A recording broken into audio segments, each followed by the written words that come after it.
The business is pretty simple, guys. Don't ever let people not hear from you to the point where they start thinking, what the heck is going on with the loan? Hey guys, today's episode is with Marc Bowie. It is really good. He was super tactical with detailed processes that he uses from how and when he gets the lead all the way to funding, and then of course beyond all the way to refinance. But the tactical, detailed way that he does it, I thought was really valuable. I think you're going to learn a lot from that.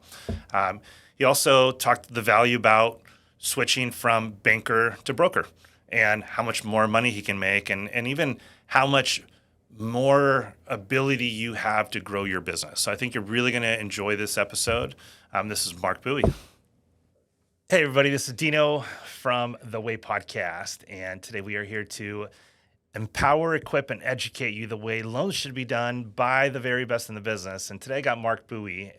You guys are going to be really impressed with the guy. First of all, I like him because he's super laid back, like me, and just chill about everything. So I think you're going to really appreciate the way his style is. And I say that because the way his style is a lot of times is what makes somebody successful in the mortgage business.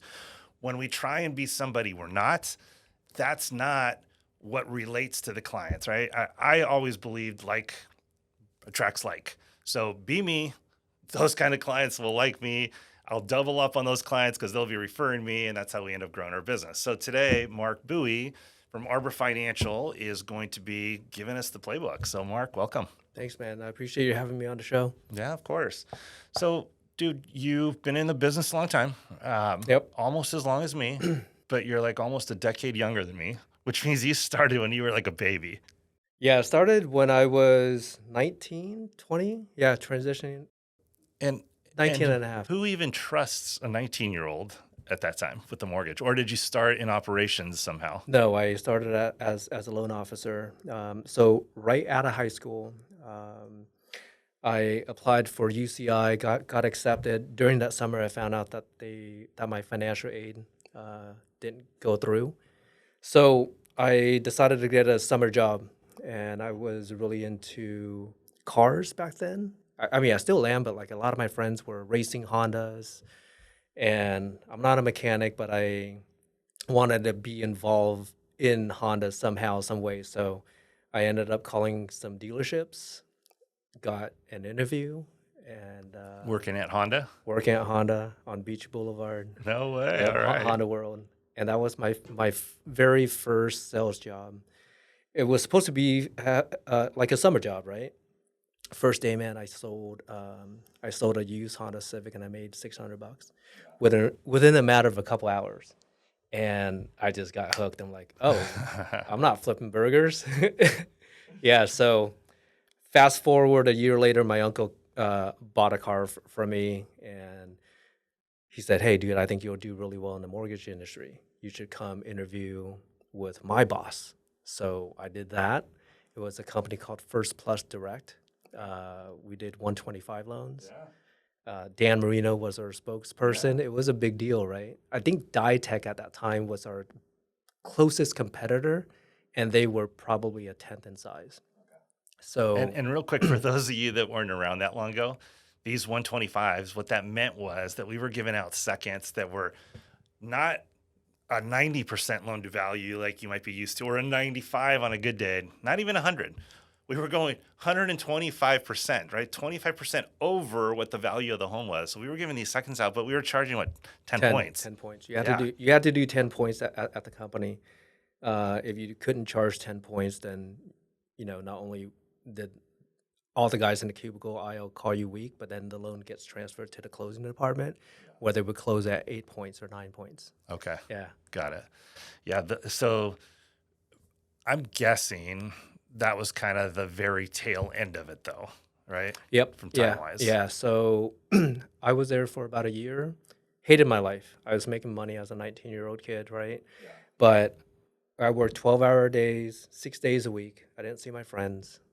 Sunday was my only day off, and I just vegged out But bro, you're Vietnamese. From what I know about your culture, like you guys are workhorses. We are, man. But, I've been working since I was 4. So I was tired already. I was ready for retirement at 19. And yeah, so that lasted for about a year. And then I transitioned over to another company learning FHA Streamline refinances. So there was a little telemarketing department they would call title leads.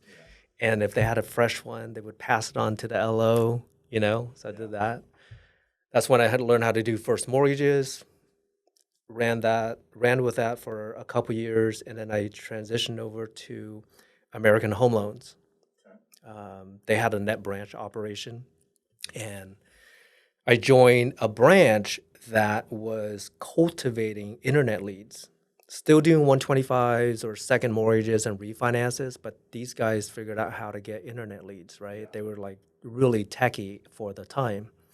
Ultimately, that branch opened up a company called Loan Genie that was off the 5 freeway across the street from the Spectrum. We had like Barbara, what's the Genie? I Love Genie. Oh yeah, I forgot her. Barbara. Yeah. Yeah, Eden. Barbara Eden. Yeah, she was our spokesperson. So they got a bunch of funds from venture caps, and I don't know. They kind of blew the money, but that's when I learned that's when I got exposure with internet leads and how everything worked, and but my entire career up until '08 was leads. I didn't have any real estate agent relationships. I didn't focus on past client databases. How many leads can you take, and what's your conversion rate? And but yeah, that was a very long-winded answer to the question. Yeah, so it's interesting. A couple things. One, I usually like to start with who are you today? Oh, yeah. And then we go back and Oh, go through yeah. your journey, right? But it's okay. We already started this way, so let's just keep on that path. I've never been a leads guy, ever.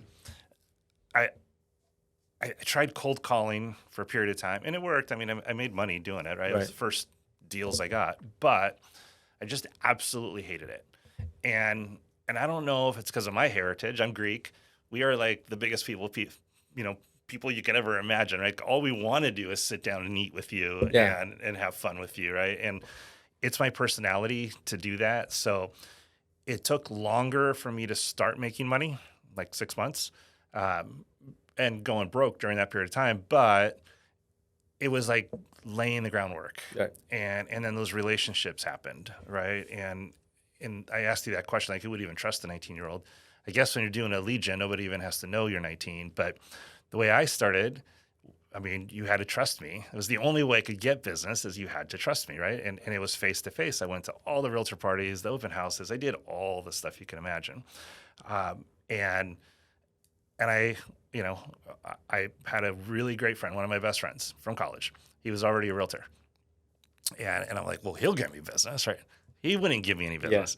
Yeah. And I learned, though, he said something that was valuable. He said, hey, listen, he goes, if I give you that deal, I'm now counting on you to close my deal, which means my commission. And as far as I'm concerned, you're still new. You don't know what you're doing. I'm not willing to risk my commission at the time, like let's call it 10 grand or 15 grand or whatever it was, on you. The second you come and tell me you know what you're doing and you're good at this, right? Not just okay, now I got it figured out, but like you're good at it because you're also representing me when I refer you out, then I'll give you a deal. And I was like, you know what? That's bottom line is somebody has to know I'm good. Somebody has to know I can represent them. Somebody has to know I'll close. Otherwise, I'm risking their commission, right? And it took a while, 6 months. But then I got one guy to trust me, and he was fortunately a baller and started just handing me deals left and right, became a great agent. I went from 0 to like 100 grand just with that one agent, but that got me going. And then the others started trusting me, and then more and more, and that all happened.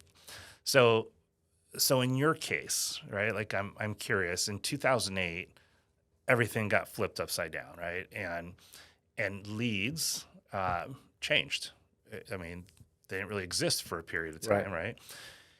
even relationships changed because a lot of the agents that were giving me all my business went out of business. Yep. So I had to start over too. So it wasn't like my model was better, right? The only difference I would say is I already had my model kind of like down packed. I didn't have to completely change.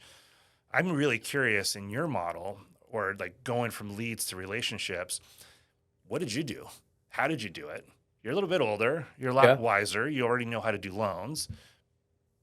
But it's really weird to me. There's a lot of lead guys that don't know how to do purchases. They think of them as like some, out of the way kind of loan that is scary. Yeah. Like it's if you're not used to doing a purchase loan, it can be a scary thought, right? That's how I felt. I didn't have a game plan, man. Yeah, 2008 like rocked me so hard. I got super depressed, took a year off or more. I mean, even if you were working, it would have been kind of like It, taking a year off yeah, because you wouldn't have made any exactly. money. Yeah, and I went from making this much money down to like, qualifying for welfare. So, I Were you married at the time or no, kids or no, I, anything? I was single. I was Okay. 24, So a little bit 24, easier. 25. Super. Yeah, I mean, but I joined. I knew that I had to get into the purchase game because one of my old managers had told me, dude, if you want to treat this as a career, you got to learn how to do purchases. And so I joined Countrywide. I didn't know what I was doing. They hired me, I went through all the real estate agents I knew or can think of at the time, and I reach out to them just to say hello. Hey, I'm with Countrywide now. Just to try to strike up conversation. I would attend networking events. Try to visit open houses because they scared the shit out of me.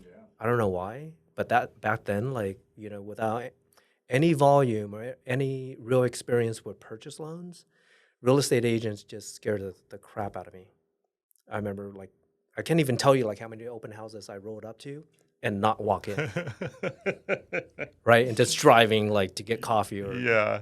Come up with yeah, something, some exactly, excuse. right? Yeah. Oh, my pager's going off now. But slowly but surely, I just kind of built my skin to be thicker towards meeting real estate agents, and then it just dawned on me one day. I'm like, they're just people, like me. You know, I was putting way too much into. I was tying way too much into the outcome, right? And the outcome was, I want to meet you to get a loan. And when I kind of flipped that script and to think that, hey, I just want to meet you because I want to build some relationships here and grow my network of real estate agents. If we happen to do business together, cool. If we don't, no problem. I didn't really waste my time. It made the approach way easier. It just really stripped out the nerves and the anxiety, and so that was So question for you.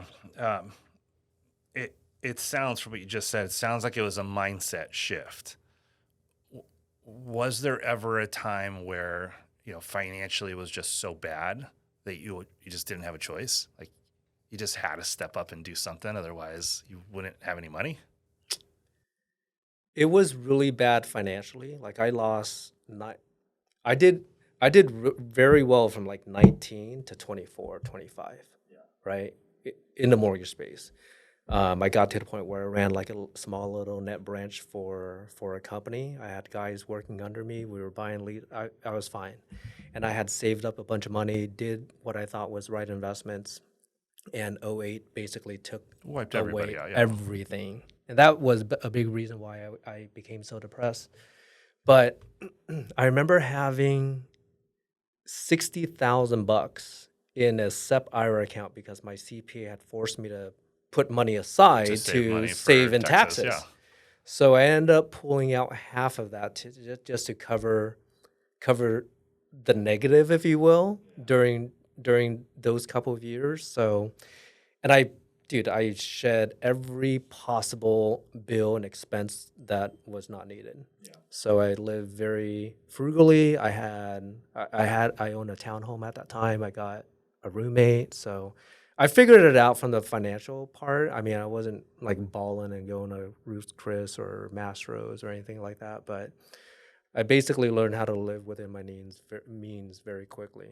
So I never got into a situation where I was like, I wanted to make money, but I wasn't desperate to a point where I need to do this deal to pay the bills, right? I got pretty close, but I think having that small, I don't know, like $30,000 in the bank gave me that mental safety blanket, if you will, not to stoop down or not to go down to that level of desperation, if that makes sense. It does. I mean, just just being perfectly candid, like that's where I was. Yeah. After 2008, and that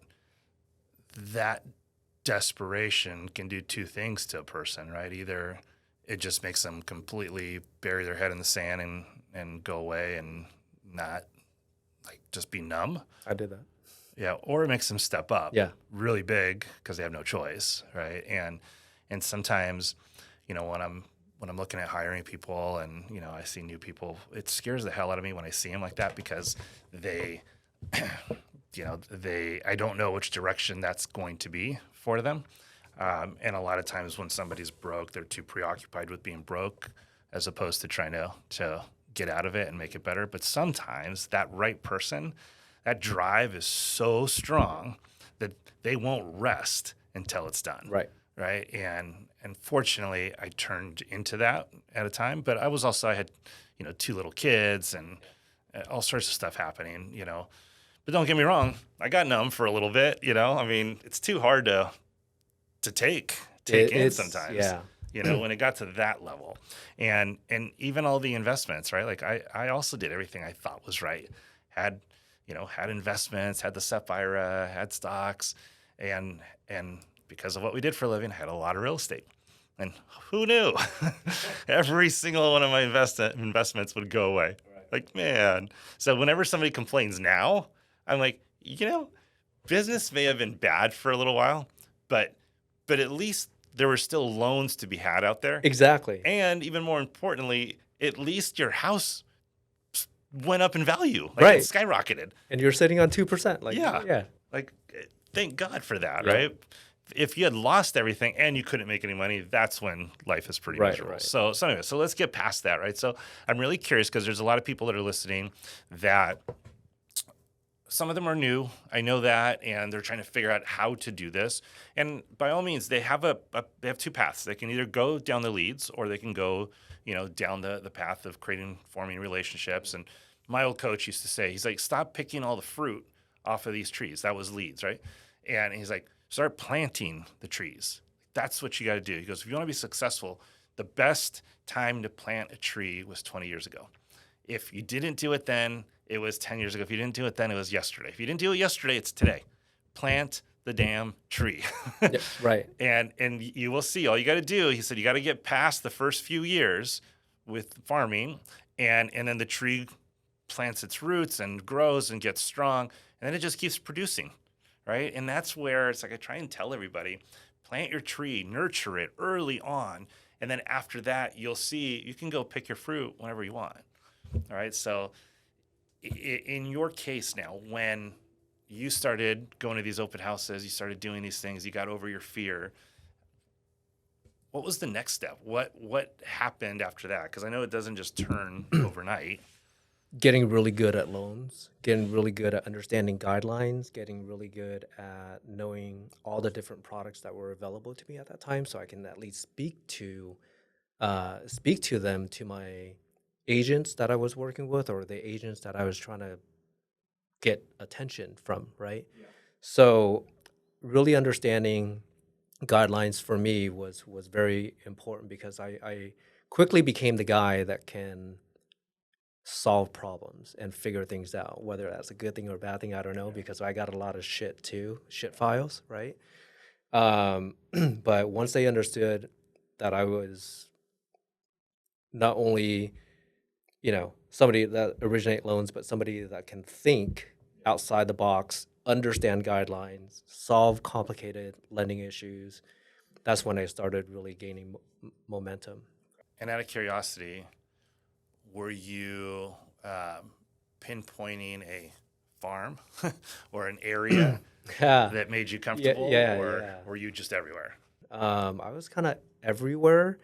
At first, I started to market or meet agents specifically in like the Westminster Garden Grove area because I speak the language, I look the part, I felt like it was easier for me to walk into an open house, um, So this is exactly where and I'm going with and this, because rap I want out to with know. them. Yeah. And then I quickly learned that I didn't want to be in that market.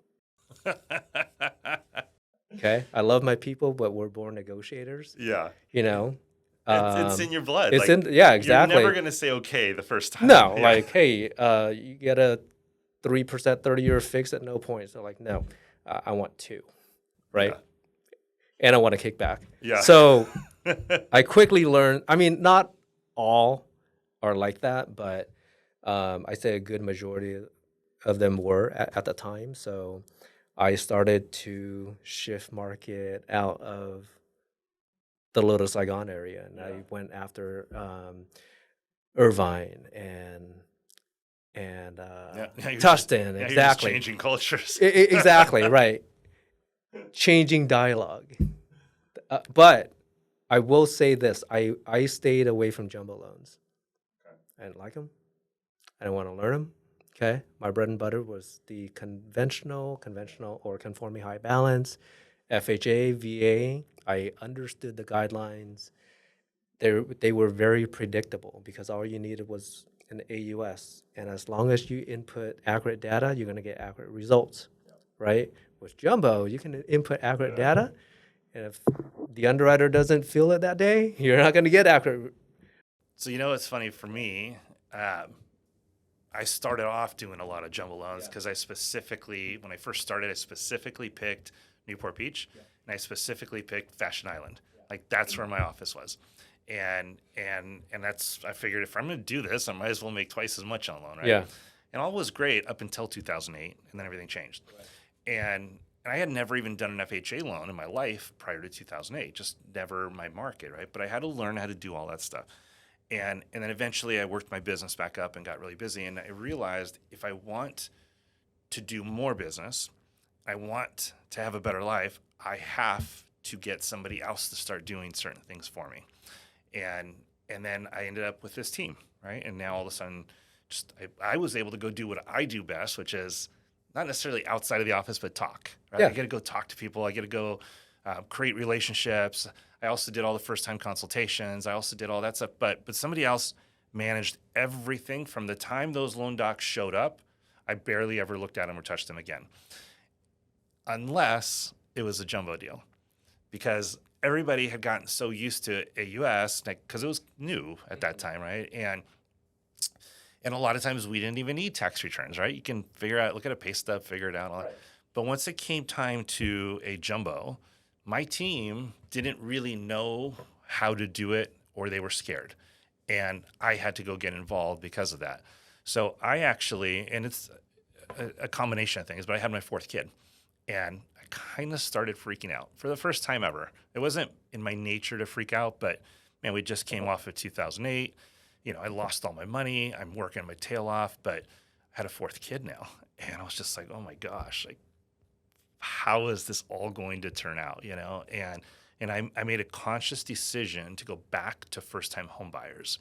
And I figured I have to, because my client base was at this level, great level, a little slightly higher, property values, slightly higher everything, easier to deal with because first-time home buyers were kind of a pain in the butt, all this different stuff, right? And I made this conscious decision. I have to go backwards because I need another 20 years in the business if I'm having a brand new kid in 9 months, right? And that was the absolute best thing I ever did. First of all, I ended up like enjoying it because now I've got this skill level and a little bit of age and wisdom, and I was able to pour that in to these first-time home buyers and actually, really teach them, consult them, right, properly. And then that group ended up blowing my business up because, if you also look at statistics, there were so many of them coming into market, just year over year over year over Right. year, just so many of them. And it was the greatest thing I ever did for my personal business. But I'm going to go back to your culture for a second, right? And I don't want it to sound like I'm culturally biased or prejudiced or anything like that. I'm Greek, which I know is a little different, but I don't want to work with Greeks. So I had a coach one time, and shout out to Aaron Hodson. He grabbed a bunch of little yellow stickies and he made me write down on one side of the document or the paper all of my favorite people. And on the other side, I should say all of my perfect clients, who I want to do business with and how and all this other stuff. I just 1, 2, 3 word phrases. And then on the other side, who do you not want to do business with? And I was a little like, gosh, I'm going to look like a complete idiot or a terrible person if I write down Asians, if I write down Persians, if I write down these people that drove me insane. Yeah. And it was like, because like you said, it's in your blood to negotiate. But guess what? Greeks too. I was like, I even wrote Greeks on there. I don't want to work with Greeks. They drove me insane. And he laughed and he's like, why not the Greeks? I'm like, well, I'll tell you why. Because they obviously negotiate just like everybody else. But the one thing that drove me insane was like, well, you don't need to know that. I'm like, no, I need to know that. Don't tell me what you think I need to know. Tell me everything, and then I'll decide what we don't tell somebody, right? But they would, and I would uncover things. And it's like, that's just, I don't want to do business that way. I'm saying all this for a purpose, right? I'm saying it because I now work with Greeks, with Asians, and with Persians. But I don't work with any of those that drove me insane. I have great Persian clients. I have really great Asian clients. I have really great Greek clients. And it's really weird because none of them are of that type of personality. So this exercise that I did was important because ultimately, and I'm not sure exactly how it happened, but by me putting it down and separating it and being able to analyze it all, I just said no. When this approached my desk, right, I said no. And then I said yes to all of this. And by saying yes to all of this, the amount of referrals I got from these happy people, it doubled and tripled. Yep. And like I said it early in the show, actually, like attracts like, right? And by me liking these people, they liked me back because we were very like similar in our thinking and our way, right? And they appreciated me, and they didn't mind even paying my fee. And I'll tell you what, when I saw somebody who was broke, I didn't mind reducing my fee or even doing it for free if I had to, because it helped these people. And my business blew up because of it. So I urge everybody, make that list. Who is your perfect client? Who is not your perfect client? And stick to it. Because if in desperation, you'll take anything, and it takes you down the wrong path. Focus all your efforts and energy into the perfect client. And if you do that, you'll notice that energy and effort that you put in is really what it multiplies 10 times faster. Your vibe attracts your tribe. Yeah. Right. And it's I mean, what you said was like perfect, man, because 40% of my clients now are Vietnamese. Okay. Right? Interesting. A good portion of my clients are like their culture, some of the best negotiating cultures out there. Yeah. But through the process of elimination or filtering process and just gravitating towards people that make me happy when I do a loan for them, has really helped, shape my database into just people I think that are cool, people that I can hang out with, people that are like-minded, and to your point, like they have friends that are very similar, so they refer them over. Yeah.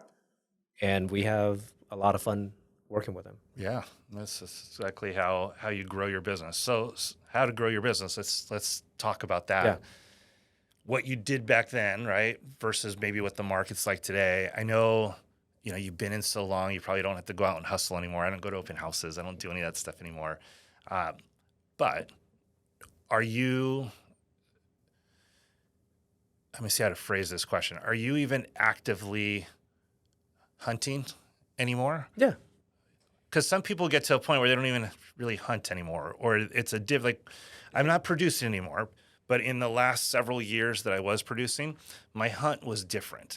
Yeah. It was totally different, but Right. only because I had such a huge base that my hunt became more of like, how do I maximize my referrals from my current database? Yes. How do I maximize the realtors I already have that know me and love me and get them to go out and refer me other realtors, as opposed to me doing open houses and broker previews and stuff Yep. like that anymore. So what does your hunt look like these days? I'm in a similar boat, man. I mean, I came to the realization that I already have like a solid group of real estate agents that I really like. They really like me, I think. Um, You and hope. yeah, exactly. And we have like similar mindsets. So I just double down on my relationships with them by being at their offices more, spending more time with them, going out to lunches. Happy hours are kind of difficult for me now with two young kids. So, but I try to spend a lot of time with them, Focusing on the relationship. focusing on the relationship. I mean, more than more often than not, like when we have lunch or when we hang out, we're not talking about work. You know, we're talking about cars, we're talking about dogs or family or what have you, right? I think going back to that tree analogy, right? If we go back to farming, you're spreading those roots as opposed to just trying to plant the tree. Now you got the trees planted. Now you're just trying to, make those roots grow Right, deeper, exactly. right? So Right. they can be just stronger. I'm watering them, man. I'm putting fertilizer on, and just the act of doing that has helped our volume grow pretty significantly compared to last year, right? And for me, like COVID really impacted my relationships with a lot of my referral partners that I had to rebuild again. So that's one, and then also I really leverage my time with the listing agent during an escrow period to communicate with him and to update the crap out of the deal. I mean, we have listing agents that we don't even solicit for business towards the end, and they respond with, "Holy shit! Like you guys do a phenomenal job keeping us in the loop." That's all they want. They want to know what's going on. I mean, it's the business is pretty simple, guys. Like people want to be communicated to. They want to be updated. I tell my guys all the time, like the minute, don't ever let people not hear from you to the point where they start thinking, what the heck is going on with the loan? Because if they start thinking that, all sorts of possibilities will pop in their mind. Now they start blowing you up, you know, and it's not a good experience. But if you can proactively communicate, proactively update, you know, have a little bit of personality, you're going to go pretty far in the business. It's not hard. You just got to get out there, and yeah. So I think too, I mean, you said it earlier, so I'm just going to combine them. You got to be good at your trade. That's one thing I tell everybody, like, get good at your trade. Know how to do a loan, the ins and outs of it, right?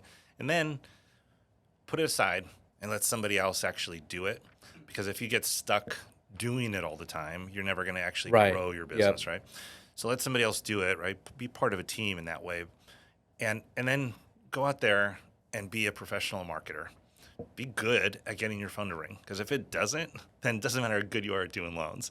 So you got to focus on that as well, right? And I think from what I heard, and I'll just paraphrase it, once you start developing your tribe, it starts becoming effortless. It's not like you have to go out and fertilize it once a month and do all the trimming and this that. You just kind of do it. You don't have to set a timer to reach out to one of these real estate agents. You're now friends. The reality is you're now friends. You're intertwined in everything you do because the roots have grown and they're intertwined. And I think by doing that, that's when there is no them trying out another loan officer. There is no them telling their client, well, you don't have to use him. You can use whoever you want. Right. It's no, you're going to use him. Yes. Once you like break past that business relationship and you become a friend with your real estate partner, it changes the game, you know. Um, you look forward to meeting up with them for lunch. My LOA and I have uh, Maria and Janie, who are really good producing agents. They like drinking, so we do happy hour once every other month. You know, we have a blast, and we now are involved in a book club, and we joke around. You know, so we see each other as friends almost. So when they communicate with their clients, they're like, "No, you gotta use Mark and Albert, like, right? Or at least, I don't care if you've been pre-approved, but at least have a 15-minute conversation with them." Yeah, it becomes fun. So let's get tactical now. For anybody that says, "Hey, I'm pretty good at all that stuff. I can't get past it. I can't do more. I don't have any more time in the day." Right? Whatever their excuse is. I want to get tactical in two fronts. One on the day to day of the loan side, and then one on the day to day of the marketing side. Tactical first on loans. What is your process? How do you, and I'm going to start with, how do you receive a lead? What happens with it? And then give me the life cycle of, all the way until even after it funds, if you do anything afterwards. Some people don't. I have an entire process for up to a year. But what's yours? Sure. So leads come through via email primarily or text. And how do they come through? An email introduction from the realtor? Yeah. That I've trained all my agents to introduce me via email. Some prefer text. So I'm like, introduce me via text. Then they land in my CRM. We operate off Dynamics, so it's a custom Dynamics. It's pretty slick what Arbor has built. They land there. I connect with the lead. I do 95% of the initial call, discovery call, dreams and goals call. Well, whatever you want to call it, right? I do that call. I used to have my team do that. It worked when loans are falling from the sky, but when they're not, like, I want to have the highest batting average I possibly can. So I do that initial call. And then from there, like, I talk to them about like what their wants are, answer questions. I kind of walk them through the process. And how long does that discovery call take, that initial consultation? 15 minutes on average. If it's long, it's 30 minutes. Mine were all 20 to 30 minutes. Okay, yeah. But I use the opportunity though to sell them on my team. Like, I'm already introducing Albert, my pre-approval specialist. I'm already telling them about our pre-purchase consultation that we're going to have after they get pre-approved for financing, which is going to take an hour to an hour and a half. I'm already planting the seed, going back to your analogy of how my team will operate and what kind of value we're going to bring to the table other than just a pre-approval letter. Yeah. So at this point, at the end of the call, they're like, okay, yeah, we want to move forward with the next step. I send them the application. Once they fill that out and they upload their docs, Albert takes over. He reaches out to them, cleans up the application a little bit, builds some more rapport, reinforces the pre-purchase consultation, finalizes the pre-approval. He'll notify the client. Let me back up a little bit. After that initial call, I do a voice recording just to summarize everything.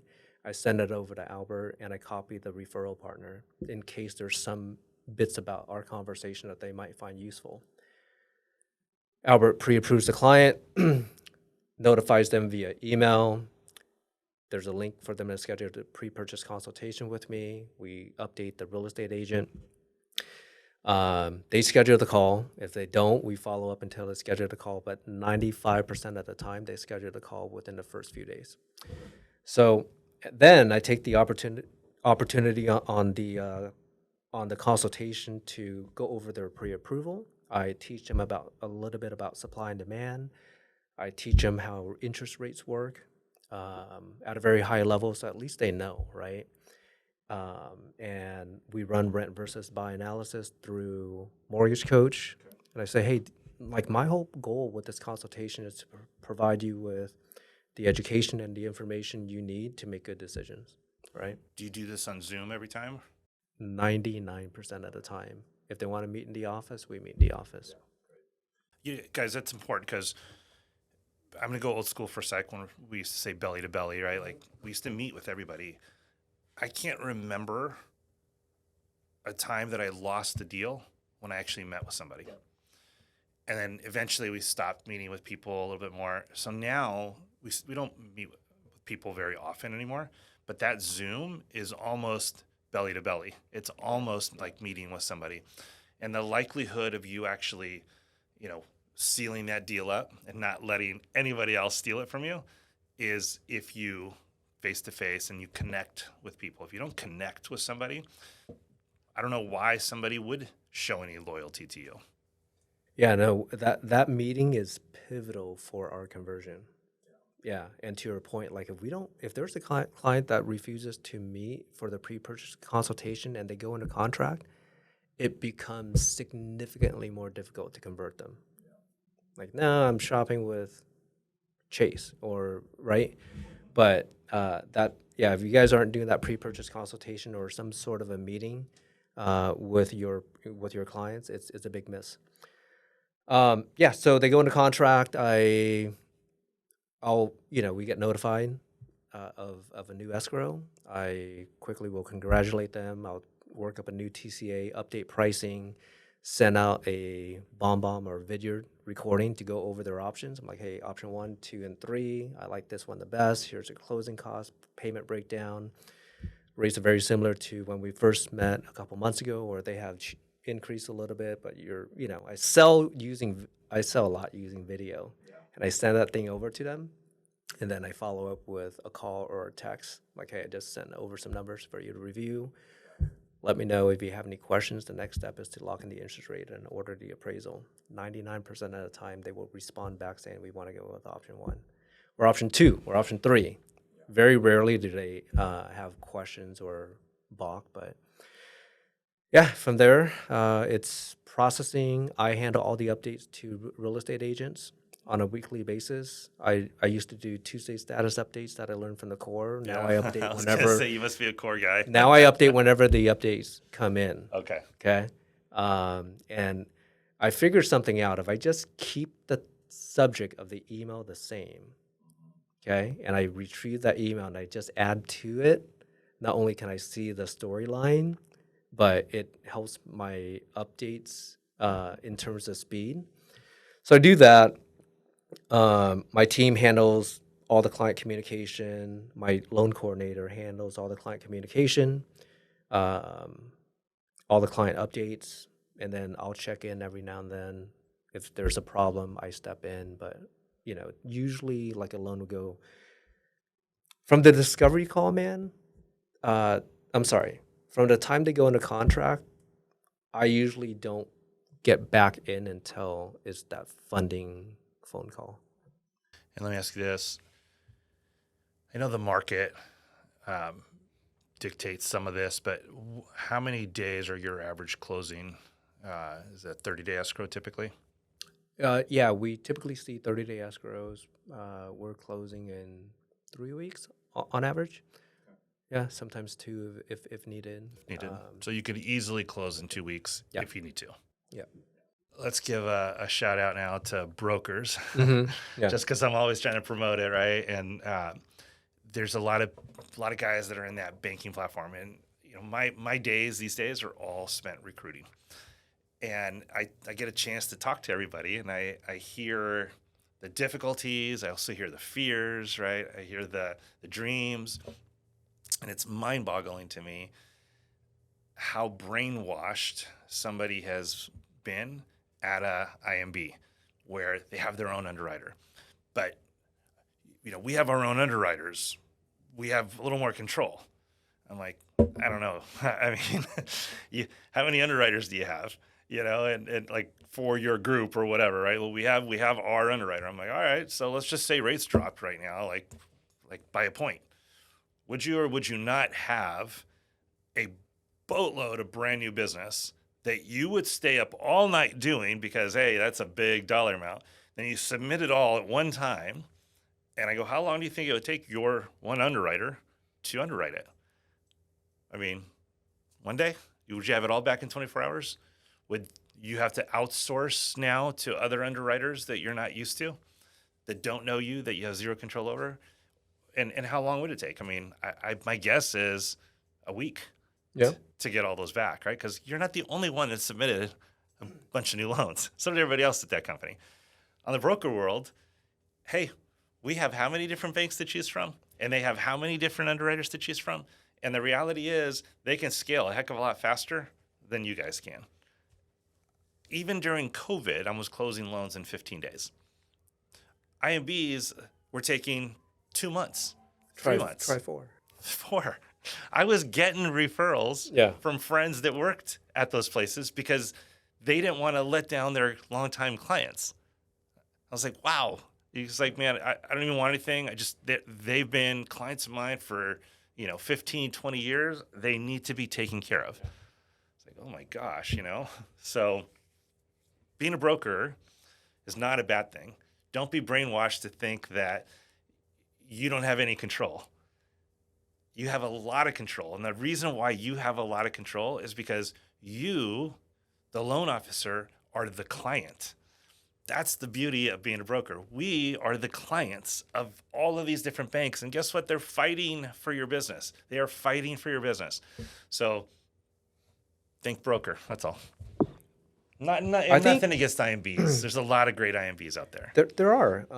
I think big banks do a really good job selling their originators not to become an IMB. And IMBs do a phenomenal job selling their loan officers not to step into the broker world because they know once they step in, there's no turning back. Yeah. I was sold for almost a decade, right? From iMortgage to Loan Depot to Fairway. And I love all 3 companies. I still have really good relationships with the guys there. But I'm not even sure if it's a scare tactic or they truly believe that, hey, brokers, you lose a lot of control. You don't have your own underwriter or underwriting team. You got to build new relationships. You got to remember a bunch of passwords. You have to learn how to operate differently from bank to bank, and you're not going to be successful because you can't really build a team model in the broker world.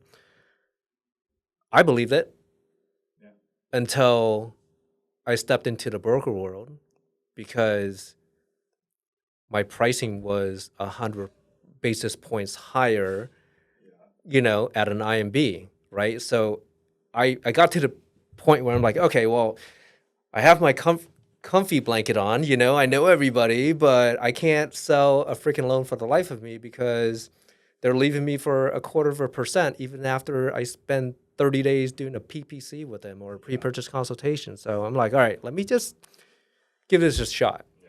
I quickly learned that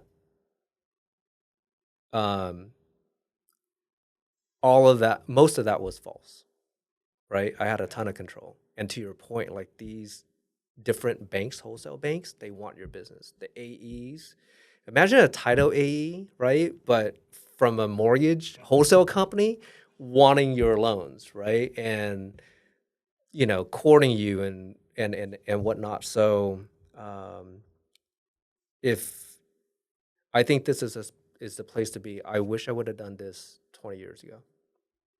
That's my Yeah, love it. All right, so we did tactical on your loan process. What happens after the loan funds? And this is, by the way, where I will say the majority of loan officers that I know, even successful ones, fall off a cliff. Yep. They don't have a good process. I used to be that guy. So after the loan funds, similar to Sosi was on your show. We do post-closing calls, right? Every fund a client, we schedule a post-closing call. Typically, it takes place a week or 2 after the loan funds. I talk to them about their first payment, supplemental property taxes, junk mail that they'll be getting, set them up for future refinances. I say, hey, this is our approach. And is this always you, or do you have somebody else do it? It's always me. Always you, okay. Like I told my team, like, I do the selling, you guys do the heavy lifting. Okay. I haven't looked at tax returns in over 12 years. I can't read taxes Yeah. anymore. Sorry, guys. Calculate income. But so I also use that to set up the strike rate for future refinances, right? And then I update the CRM, I update MBS's strike rate. They go, and I'm checking in with them every 6 months. You know, And is it the check-in is a phone call, a text message, an email? usually it's text now. Yeah, I used to try to call people. Some half of them pick up, the other half don't, and when they do pick up, I'm catching them at the wrong time, or at least that's the story I tell myself. So I drop them a voice text. So, I mean, sounds great. There's a couple things I'll say or add. I went to a Tony Robbins seminar one time, Business Mastery, and it was probably the best seminar I've ever been to. At the time, it was like 10 grand, right? I had paid for ones before that were a couple thousand, stuff like that, through some of the mortgage stuff, but 10 grand. I was like, That's shit, that's a that's commitment. a lot of money. Yeah. And I went, and there was times where I was like, oh my gosh, like stop, let's move on, right? But he kept beating it on this topic. And there was this one topic about it was he used examples of how much is your client acquisition? Like how much did it cost you to get that client? And I'm like thinking, well, I mean, it's a relationship, right? It doesn't cost me anything. I just have to be good about number one, my job, number two, talking with this guy and going out with him every once in a while, and right, like we've become friends, so it's not even a job anymore. But what is the client acquisition cost? And then in his example, you got them to respond to an ad on whether it's social media or somewhere. They log into your system, they want to buy that shampoo, but they didn't buy the conditioner. Do you let them check out and go? Or do you pop up something that says 10 or 20% off if you buy the conditioner at the same time? And then they're already here and they're already buying something. Do you let them check out again? Or do you offer another one with a bigger discount to try a whole different product, but from the same company that they hopefully know and love, right? And then they buy it, everything's great. But when, they're now using it for a couple weeks, do you hit them with something like you hope that they love it? And if they do, let's try selling them on a different product, right? And then give them a nice, healthy discount because you already paid the acquisition cost of getting them here. So that part's gone now. Now, how do you get them to start branching out? And I'm like, hey, that's great, but I only have one product. It's like, I don't own the appraisal company. I can't sell them on that. I don't own the escrow company. I don't know. But what do I do? And I had to sit there and listen to all this. And I was like, that sounds great. I wish I had something like that. And it finally dawned on me, I do have a second product and I got to pre-sell it. And you touched upon it. I pre-sold that appraisal. I pre-sold that refinance like nobody's business. It was sold before we even funded their purchase. And how did I do that?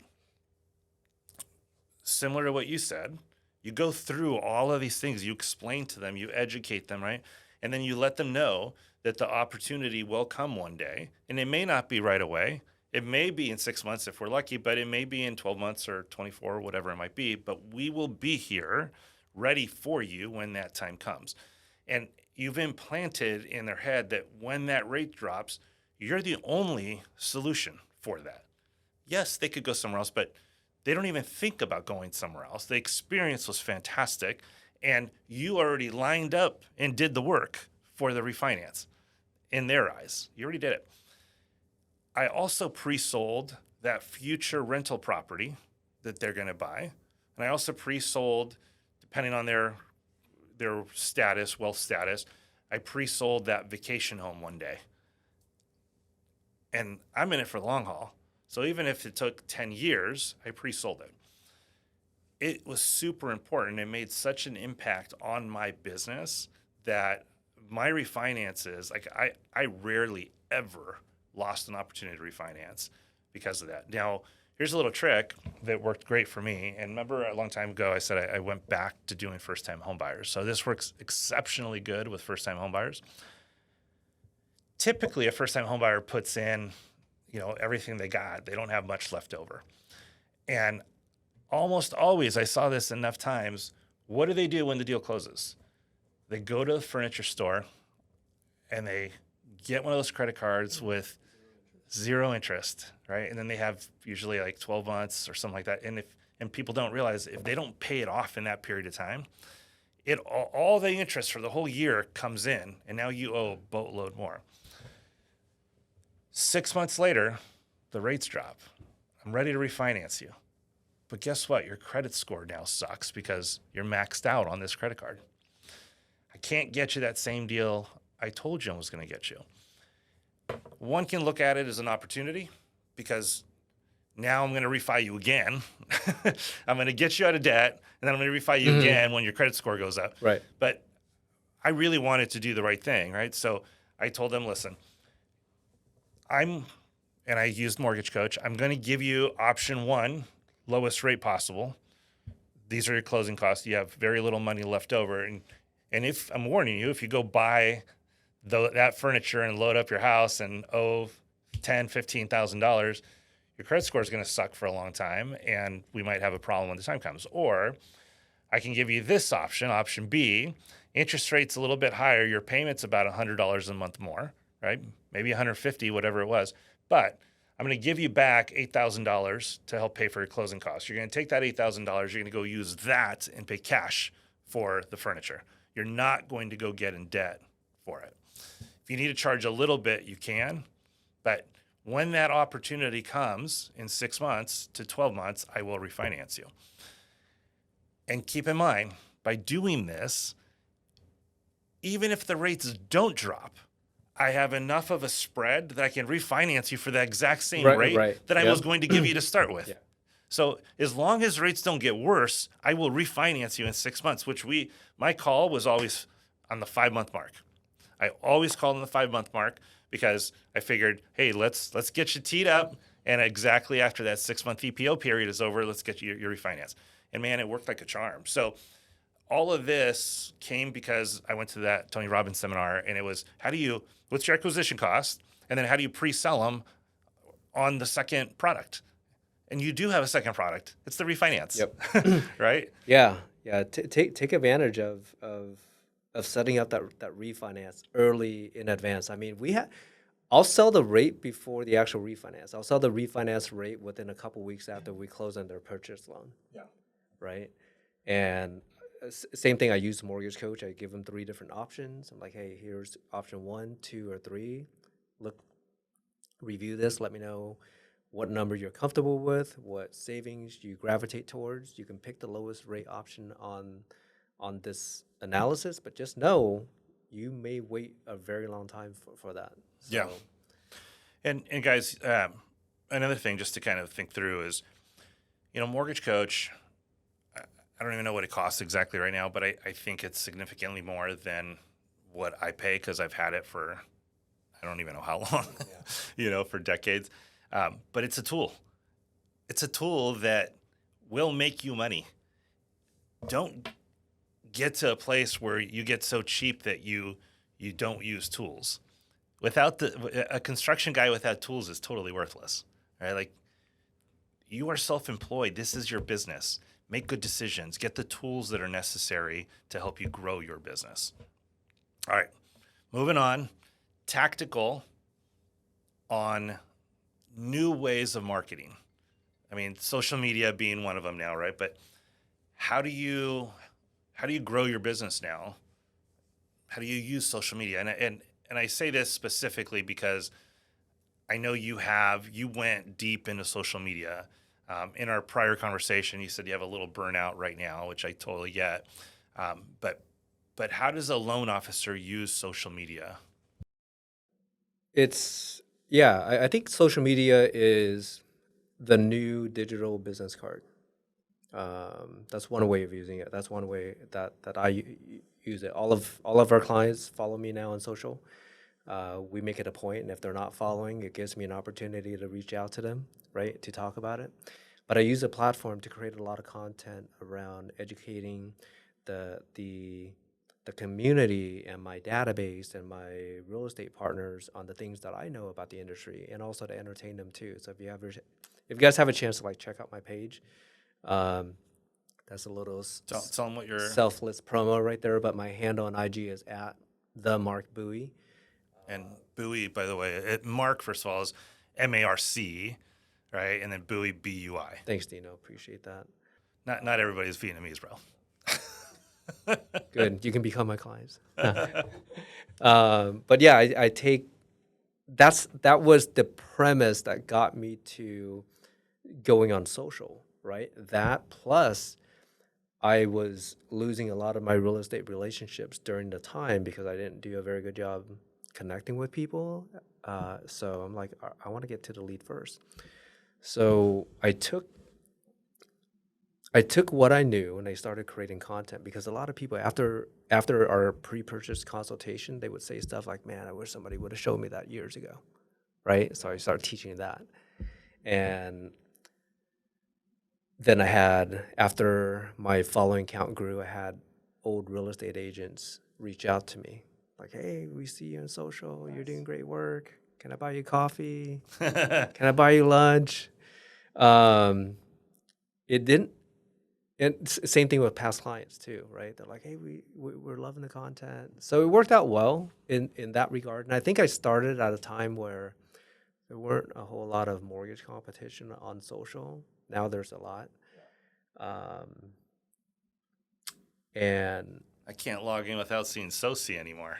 yeah, he's everywhere. Stop it, Sos. Uh, but it took me about a year to actually get my first lead from social. So it's a long process. If you're going after social to lead gen, it is a long process, right? And we've built on that. I think it's a good way. It's good for branding. It's good for branding. Like, you need social. Like, you can't be an originator or any business for that matter and not have social presence, because that's one of the first places people will look to validate whether you know what you're doing or not. And speaking of that real quick, I do think for the first time, I never used to believe in personal branding. I mean, I did, but it wasn't like, it was stupid to spend that much money on personal branding, right? I wasn't Coca-Cola. I wasn't this. But now an individual can seek personal branding and achieve it for significantly less money, but not without putting in some time and effort. Social media is a lot. Doing it right is a lot more work than people think. Yeah, 100%. It requires a lot of time, a lot of effort, a lot of planning, and a lot of keeping to your commitments with yourself, right? If you say you're going to shoot content at 2 p.m., shoot content at 2 p.m. So, so that's one way. But I mean, I'm pretty old school when it comes to marketing and getting new business. I leverage social media in that regard, where it helps me either uh, break the ice of a new conversation. I still 100% believe in just belly to belly having good relationships with people, and if I like you and you like me and you think I can do alone, maybe we can work together. I think too, I'm going to add something to it, because it has shifted and it's changed, but I still think there's joy in this. When I go on social media, sometimes I'm like, oh, gosh, like, there's no point even scrolling anymore. Everything is a message of some sort. And what I miss is the pictures of the kids, of the dogs, of the vacations, of the things that actually help me connect with somebody. And in my personal opinion, and I need to do more of this, because we've gone way more business than we have personal, versus before we started Ethos, everything was personal with a sprinkle of loans, but it was personal. Still, when I friended all our clients, I did all the stuff, but I connected with my clients because they knew me as a person. They, I mean, gosh, not too long ago, an old client, I haven't even done a loan for her family in years, but she has watched my children grow up. It's like we are really good friends because she knows and she comments on everything, and she always even says, like, I can't believe how much he's grown. It's mind-boggling to me, but hey, that's how it goes these days. Mhm. Even families don't actually talk as much as they used to. They stay connected through what you show them on social. So, in my personal opinion, uh, you know, it's social. That's the word. It should be more social. I think personally, if you want to connect with somebody, you should be more social. You You should, know? yeah. No, that's a very good point. You reminded me of my buddy Jay Dacey. He's out of Minnesota, broker, fantastic originator. Probably he's good for 20, 25 units by himself in this market, A right? month. A month. That's great. And Jay, his primary way of getting business, he focuses on a monthly newsletter. And you think this is something like a special newsletter, right? Because I'm like, dude, you got to send me this newsletter. It's literally like a one-page Word document. It's usually has have a photo of him and his family for that month. But throughout the month, he'll just save articles or stories that he thinks are relatable in an Outlook folder, and he'll add that to the newsletter. But the main bread and butter of the letter is what my family and I did this month, what we learned. We went here on this trip. Yeah. Connection. Yeah, connection. Chase just won his third basketball game. He's stoked, and his community loves it. His database loves it, and that's his main marketing. Yeah, he's been doing it for years. I do believe once you connect with somebody on that level, they won't think about going anywhere else. I think a misconception a lot of times is like, their interest rate's so low, they don't need a loan. It doesn't matter.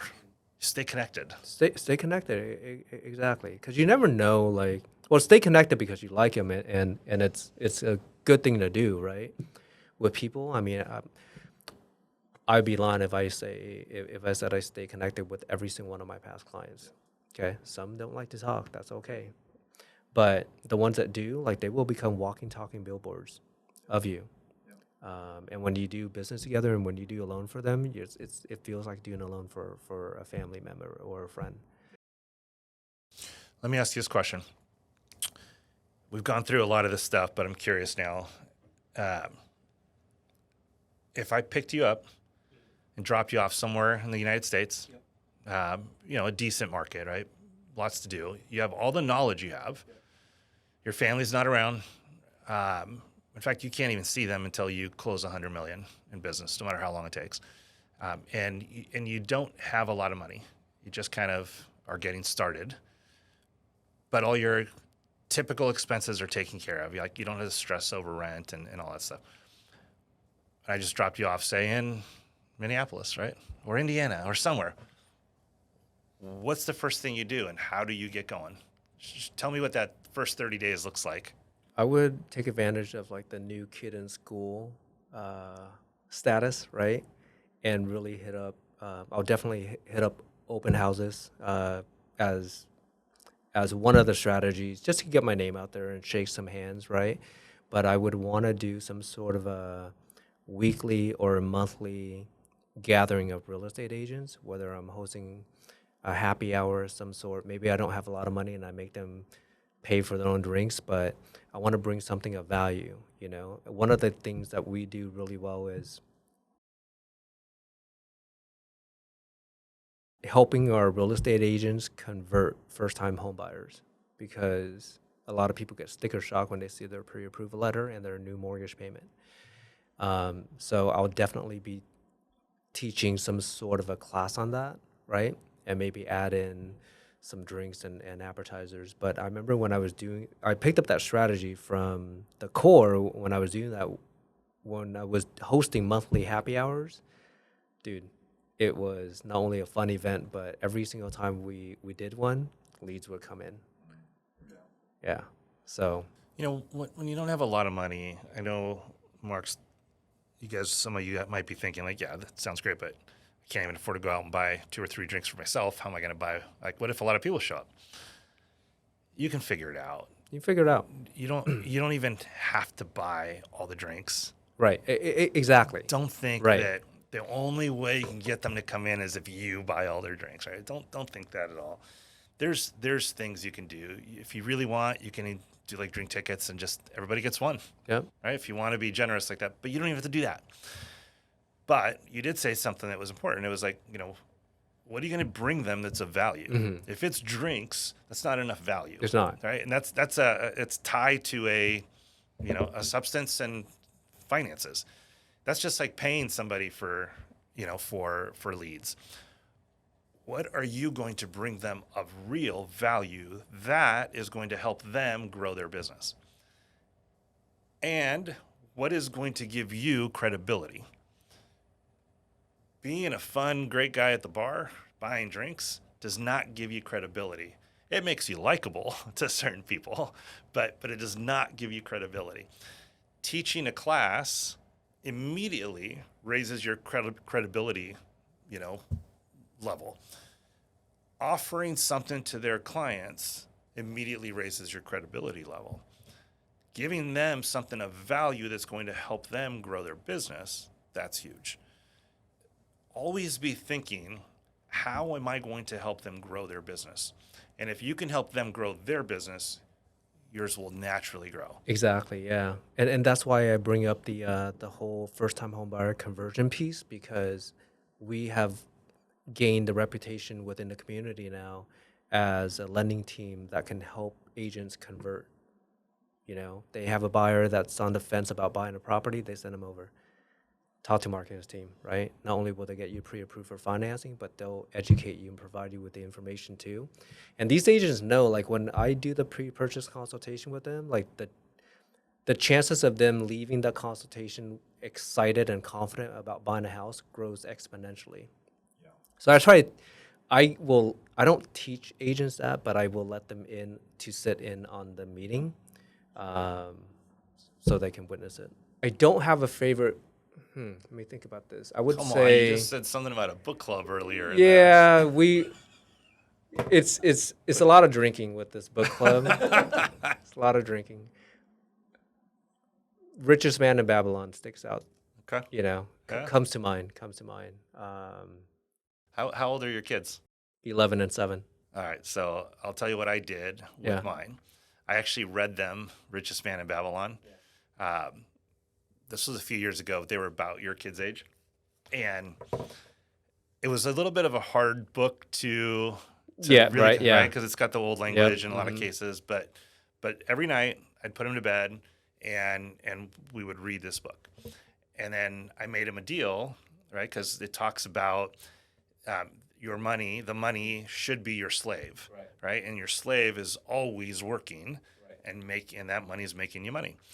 And I tried to teach them like compound interest and how that works and what it means. And then I made him a deal and I said, hey, listen, anytime you give me money to invest, I will put in the exact same amount of money and I'll put it away. So if you think about like your money without even trying just doubled. Yeah. And then if we put it away and I go, here's the only catch though is you can't touch it at all. When you turn 18, I'll think about it. But I may even say later than that, like when it's time to buy your first house or something like that. And like, okay. And they didn't really get it because it was still like, okay, if I give you $100, I mean, I can't buy anything anymore. My sons are already thinking of like what it is they're going to buy with that, right? And if they give it to me, but after enough time in the book, right in the middle of it, this one night, I still remember it was like one of my proudest moments. My one son, my older one, he got up and I was like, dude, what are you doing? Like, get back, like we're reading. And he's like, hold on. Just, I can still hear it. Keep reading. So I'm like, all right, I'll let him roll and see what's happening. Right. He looks back like this. He's like covering as much as he can with his skinny little body. And he's got a little hiding spot. And he comes out with a wad of cash. Lots of ones, Yeah. lots of fives, a couple 20s, and like a $100 bill that he had been saving. This, I think it was like $326. He goes, so let me get this straight. You're going to give me $326 if I give you this? I go, yeah, I will. And he goes, Deal. Like six. That's more than $600. I'm like, yeah, that's right. So that's kind of that's when it all awesome. started. And now he always wants to know like how much money is in his account, right? So great little thing if you want to do with your kids. Yeah, no, I love that really idea. teach Thank them. you. So, dude, I really enjoyed talking with you. I hope you guys have enjoyed Mark as well. Lots of, just years of doing things, right? And I like to ask the question to everybody, what would you do if I picked you up and dropped you off somewhere? And the reality is because I know I did. Mark said the same thing. We've been doing it for so long. Sometimes we don't have to go backwards anymore because we've already put our time in. We've already planted all those trees. It's a little bit easier for us. But if we were brand new, what would we do? And you said a couple things. You said you'd get really good at your trade, right? Like I said that too, but you said that's what you did in 2008. You had to get really good at knowing your guidelines and knowing your business, know your trade. And then you got to hustle. There's no way around it. And every single person that's been in here did not say, this is what I would do, which is what they're doing today. They all went back. And the most interesting thing, no matter what happens in technology, every single person has gone back to grassroots. Every single person basically said, I'm going to go back to meeting people. I'm going to go back to going to open houses. I'm going to go back to getting to know referral partners and giving them something of value so that they would reciprocate and give something back, So technology is awesome. There's ways to go about technology, but belly to belly, actually physically meeting somebody, shaking hands with them, breaking bread, having a cocktail in your case, a lot of times, it is what builds true connection with people. And it is what is lasting over the years. But remember, get good at your trade because it doesn't do any good to have somebody trust you and then you let them down. And, thank you again for coming on. Really great getting to know you too. So yeah, man. Thanks for having me. I had a lot of fun and hopefully we can do it again. Absolutely. And guys, remember, we're here to empower, equip, and educate you guys the way lending should be done. I hope you guys got a lot of value out of this. If you did, please like, comment, share it with your loan officer friends, even your realtor friends, because quite honestly, a lot of this is so relatable, whether you're a realtor or a loan officer. So we'll see you next time. And until then, go out there and hustle.